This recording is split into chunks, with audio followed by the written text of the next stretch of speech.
This is note taker 32, Interactions Among Organisms.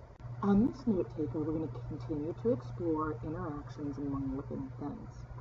The first one that we're going to talk about on this note taker is a predator-prey relationship. Predation is the act of killing another animal for food. So living things that kill and eat the other living thing would be your predator, and what is being killed and eaten by the predator is known as the prey. Now, even though it may seem very cruel, it is a way of nature. It's how nature survives. But a predator-prey relationship can even help control population size. Predators keep the prey population in check where it's supposed to be to prevent overcrowding, and it also allows for maintaining diversity in the ecosystem. But the prey population also keeps the predator population exactly how it is, so that the predator population does not get too big. So on the next slide, I'm going to show you how these populations, predator and prey, are dependent on each other.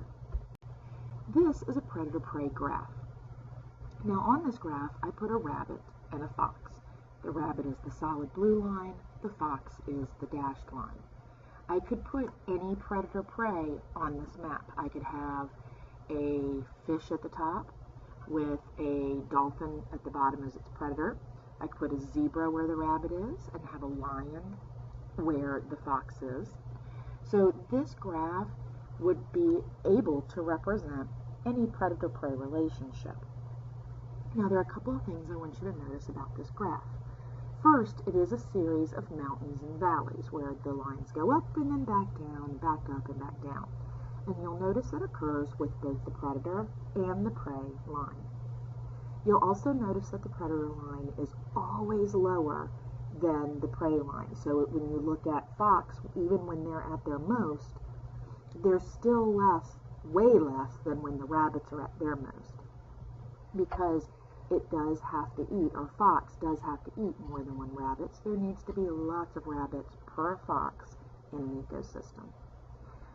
But what I want you to notice on this map is you'll notice that as the rabbit population increases, eventually the fox population will start to increase. That's because there's more food available to fox so they can reproduce. But when they reach a certain number, that's kind of like the carrying load for their ecosystem. The bunnies will then start to decline. And then as the bunny declines and there's less food available, then the fox population will also have to go down. Now, a couple things about this graph that you're going to need to know for your quiz on Friday. Your quiz next week. First of all, you need to know that this graph represents a predator-prey relationship.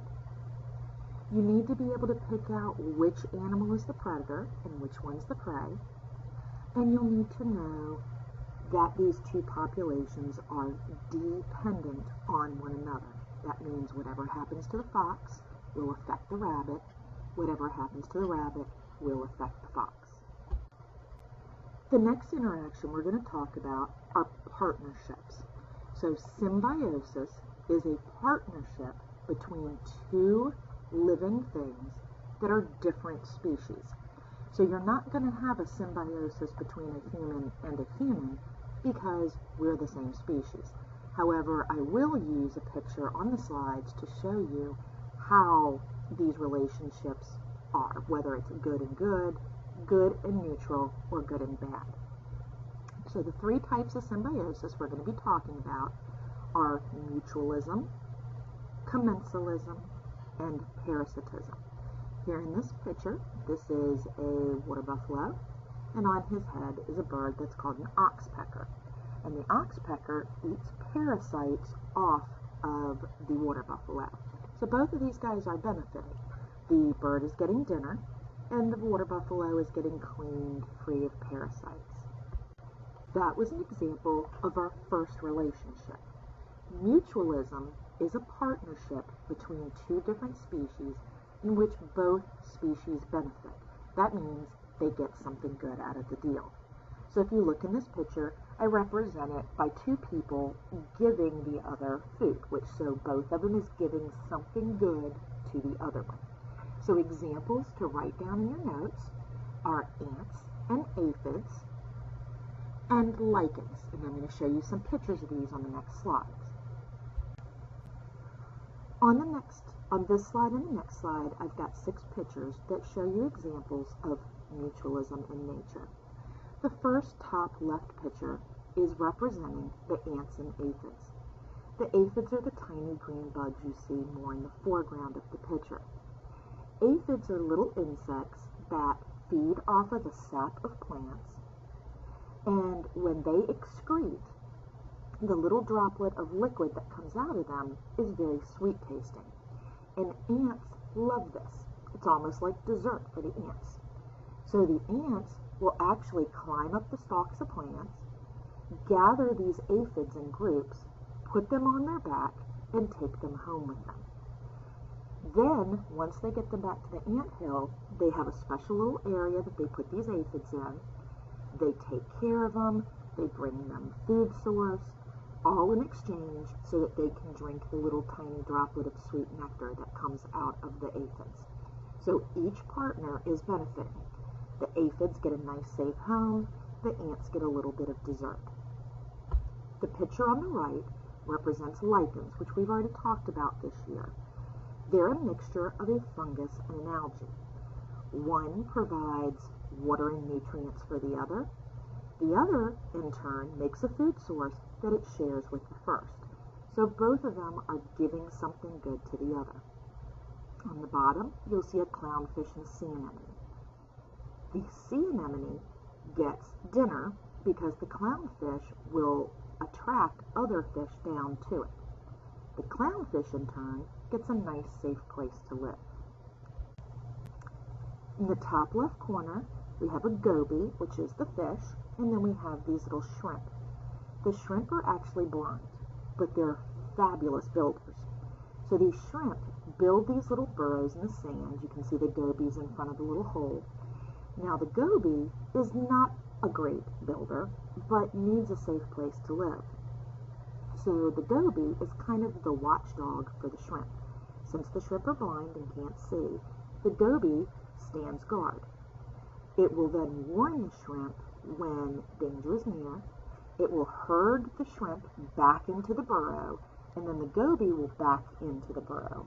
So the shrimp get a watchdog, and the goby gets a safe place to live.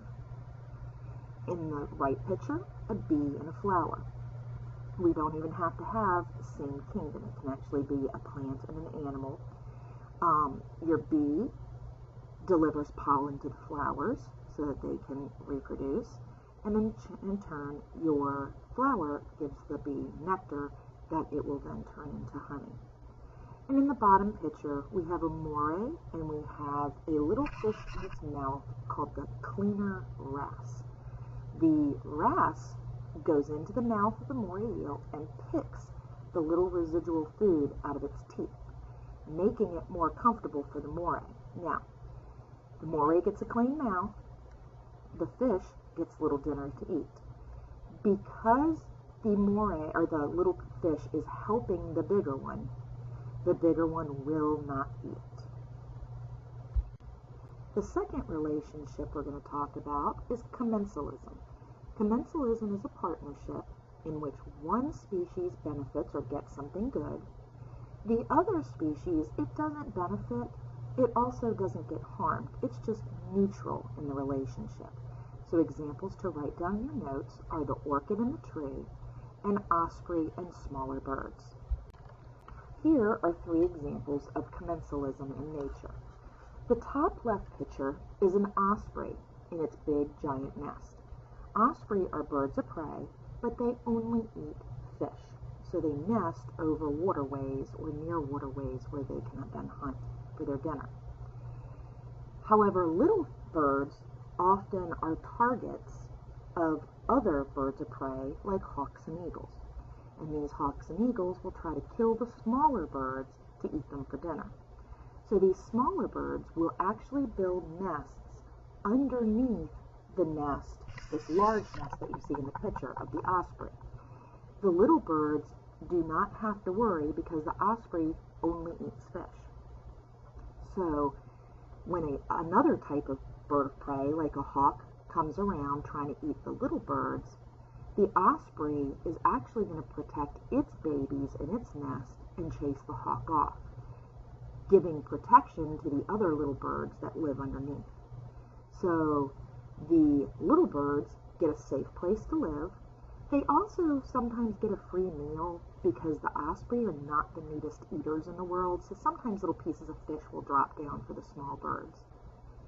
The osprey is not being helped by the small birds at all, and he's also not being hurt by the small birds, because even when the osprey's baby hatches from the egg, it's already bigger than the birds that live underneath of it. The top right picture shows a plant growing up in a tree in the rainforest. Now, in the rainforest, not much sun hits the ground floor.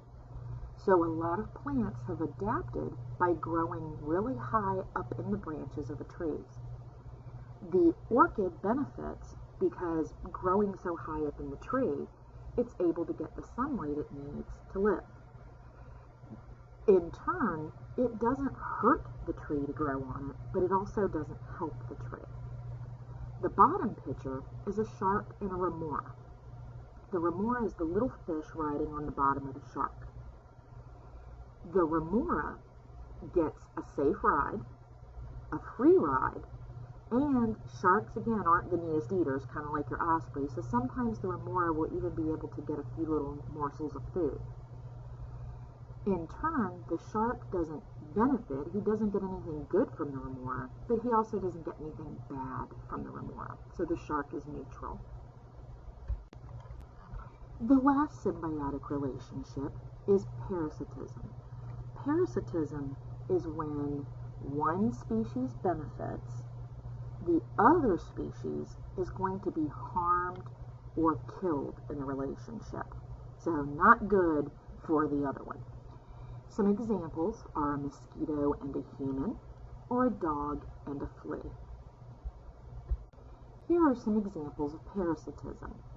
In the top left picture, we have the female mosquito.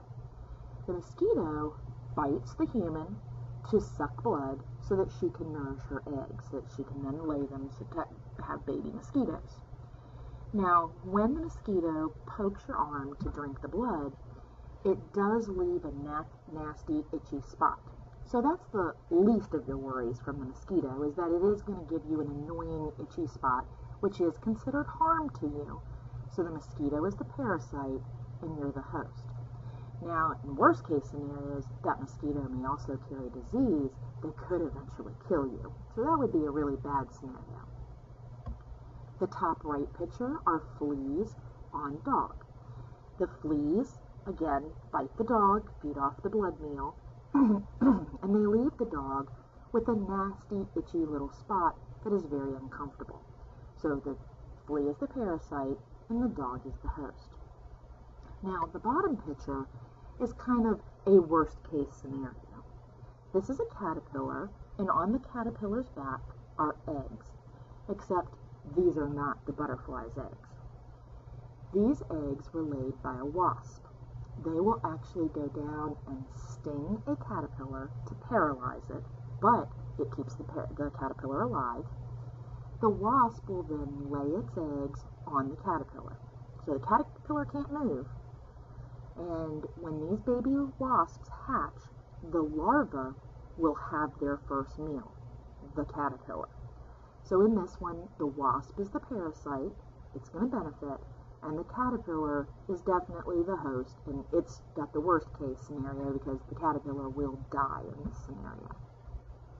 And just a funny cartoon, because you never know when some different animals will partner up against us. On this part of the note taker, we are going to talk about the difference between your niche and your habitat. Your niche is everything about you. It's where you live, what you eat, what feeds on you if you're an animal in nature, how the organism interacts with other things, the amount of light, the amount of water, the amount of space you need. Anything about you is considered your niche. Your habitat is just the place you live. That's it. Now, in nature, two or more species can share a habitat, a space in an ecosystem. However, they cannot share the same niche for very long. One will eventually die out. And if you think back to when we studied evolution and talked about survival of the fittest, that's going to be what determines which one lives and which one dies. Now, why does this happen? This happens because there is a limited amount of resources in an area. You have a limited amount of food, water, shelter, light. So organisms are going to have to struggle against each other to compete for these resources. So this is competition. Competition can occur between members of the same species, maybe like these two at the bottom fighting over a female, or it can occur between members of two different species, like a squirrel and chipmunk competing for the same type of food in an area. So my question to you is, what is more aggressive or intense of a competition? Do you think it would be between members of the same species or members of two different species? So in this picture, while you're thinking about the question, the top picture is two lions fighting over a female, and then at the bottom we have a little picture of a chipmunk and a squirrel, and they may be fighting over a similar food source. Hopefully you thought about the question I asked and you do have an answer. Actually, competition between members of the same species will always be more intense because their needs are identical. So whatever one lion needs, the other lion needs the exact same things to live. The same types of food, the same amount of space, and the same women, because they are fighting to be able to reproduce and mate. If we're talking about the chipmunk and the squirrel, yeah, they may have a pretty bad little fight, but a squirrel and chipmunk have other food sources that the other one doesn't have, so that there are other options available to it. So competition between members of the same species will always be more intense. And when we talk about survival of the fittest, the organisms that are most successful at getting these resources are going to have the better chance of survival. Now, even though living things must compete for resources, sometimes things also need to work together. The act of working together is called cooperation. And I will tell you, hands down, probably one of the best example of cooperation in nature are ants. Ants work together, and everybody has their own specific job to get done, and they'll work together to build their anthill, they work together to take care of the eggs that the queen is laying, and they work together to gather food for the winter for the entire anthill. So there will be specific ants that will actually be the hunter-gatherers, where they'll go out, find a food source, and they will bring it back. And the food that they store up is for the entire anthill to be able to feed off of so that they can survive winter. Now, we've just talked about a bunch of different types of interactions, and for these interactions to occur, you may see different or various behaviors in our different species. We're going to have three that we're going to talk about. The first is territorial imperative, the second is social order, and the third is communication. And these behaviors are important to ensure their survival. Now, the first one, territorial imperative. If you've ever heard territoriality, that's another word for this. Being territorial means you are going to defend your space. Because your space, when you live in nature, your space is where your home, your food, your water, and your mates are. So you're going to defend your area. It does sometimes reduce competition for food and mates, because if you do establish a territory, Sometimes other animals will recognize that and not go into your territory, but not always. Here on our two left-hand pictures, top and bottom, we have a lion and a dog marking their territory. Animals will often use a spray to mark their scent around the boundaries of their territory, and that's to let other animals know, hey, this space is mine. Now, in the lion's case, one of two things will happen. If another lion comes up and smells the scent, he will either A, leave, so then there's no fight, or B, he will enter the territory and try to challenge the original lion who owns the space for the space. And that whoever is the winner of that will then take the territory. If it happens to be the new lion, he will then go around the boundary and spray all his scent there to mark it as his now. And then just a funny little cartoon. Some animals do get very territorial when they have young, and this little cat is attacking the guy because he's a little too close to the kittens. The next behavior is social order. Social order is a ranking system. In pack animals like wolves, or even in groups like chickens in the other picture, animals establish a hierarchy. Who's in charge? And each animal has a specific job. So in a wolf pack, there will be an alpha male and an alpha female. They're the top wolves in the pack. They take care of their pack members, and when the pack makes a kill, the alphas will feed first. They also have the babies that are probably going to be able to end up being the strongest, because you usually fight to be the alpha wolf, and you usually need to be very strong, which means the strongest are going to mate and have the strongest babies that will hopefully come up and then take the pack over someday. In chickens and in other birds, sometimes we actually call social order the pecking order. Usually the largest, toughest bird in the farmyard will peck on the other birds to establish its dominance. So it will then get to go to the food bowl and eat first. The last behavior we're going to talk about is communication. Communication is the way in which organisms share information with each other. It can consist of sounds, body movements, odors or smells, colors, touch, and the purpose of communicating. There are three reasons. One, to find food and to show your other animals in your group where that food is. Number two, defend against an enemy. Or three, to find a mate to reproduce. So the first one we're going to talk about is courtship. Courtship is communication between a male and a female that will lead to mating. In our birds probably have the most elaborate type of courtships. Most of them involve sounds, but even more importantly, they involve dance. A lot of the males will do little dances to attract the female's attention. Honeybees also communicate by dance, but theirs isn't for reproduction. Theirs is to show their other bees in the beehive where to find the field of flowers so that they can collect the nectar to make honey. Here's an example of a couple of birds with their courtship rituals, and we'll actually even watch a couple of videos in class on these. And here's the little diagram of the elaborate dance of the honeybee, and they will actually do a little dance, and it will tell the other bees exactly where to fly when they leave the hive.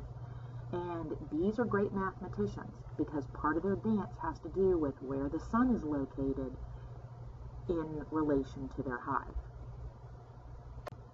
Pheromones are a chemical that living things give off that does give an odor or smell. Now, most of the time you cannot just know, oh, Miss Ennis just walked in the room, I can smell her pheromones. No, it doesn't quite work like that.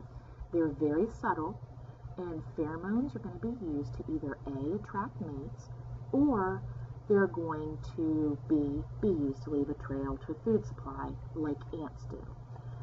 The ant in the front that has found the food source, when it goes back to let other ants know where it is, will then lead the line back out, and as the ant's walking, it will lay down pheromones on the ground that the other ants are going to follow.